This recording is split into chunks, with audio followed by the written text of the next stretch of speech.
Charan comeback అనిపించింది. Trollers అందరికీ రామ్ చరణ్ ఎవరైతే ట్రోల్ చేస్తున్నారో ట్రోలర్స్ అందరికీ సమాధానం ఇచ్చే సినిమా అవ్వబోతుందని ఎక్స్పెక్టేషన్స్ ఉన్నాయి. అంటే ఈ సినిమా యూట్యూబ్ పరంగా వ్యూస్ కూడా మొత్తం ఆల్ ఇండియా టాప్ పెట్టేసింది. సో మరి దానికి ఏమంటారు, అంటే ఒక హీరోని అట్లా కొడుతుంటారు, లేకపోతే ఇది రామ్ చరణ్ గారి ప్యూర్ స్టామినా అనుకోవచ్చా? ఇది రామ్ చరణ్ గారి ప్యూర్ స్టామినా, బిచ్చుబాబు గారి టాలెంట్.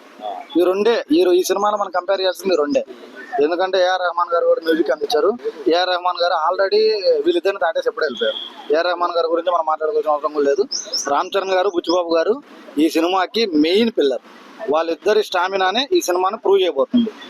ఇప్పుడు సినిమాని ఫస్ట్ గ్లిమ్స్ తోనే ఎక్కిచ్చేసారు కదా ఆడియన్స్ కి, మరి గేమ్ చేంజర్ ఎక్కించలేకపోవడానికి ప్రమోషన్స్ కారణం అంటారు, లేకపోవడమే?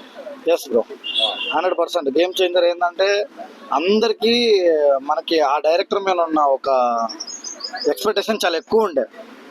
ఆయన బిఫోర్ నేను 20 years నుంచి, బిఫోర్ 20 years బ్యాక్ కూడా ఆయన ఇండియన్ 1, ఇండియన్ 2 అలాంటి సినిమాలు సేమ్ కంటెంట్లోనే సినిమాలు తీశాడు.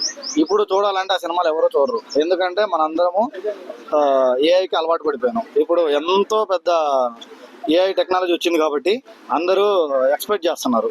ఆయన ఇచ్చే స్టఫ్ సరిపోలేదు. ఇప్పుడు మరి మన మ్యూజిక్ డైరెక్టర్ గా ఏఆర్ రెహమాన్ గారు కాకుండా డిఎస్పీ గారు అయితే ఇంకా బ్యాక్గ్రౌండ్ స్కోర్ అదిరిపోయేదని చెప్తున్నారు, మీరేమంటారు? దానికి డిఎస్పీ గారిని అడిగినా కూడా ఏఆర్ రెహమాన్ గారే కరెక్ట్ ఈ సినిమాకి అని చెప్తారు.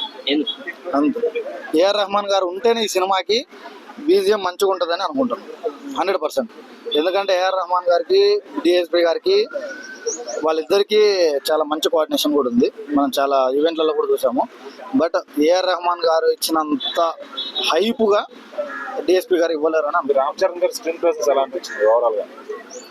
స్క్రీన్ ప్రెసెన్స్ చంపేశాడు బ్రో, దున్నేశాడు. ఇది పెద్ద షాట్ అని అనుకోవచ్చు బ్రో.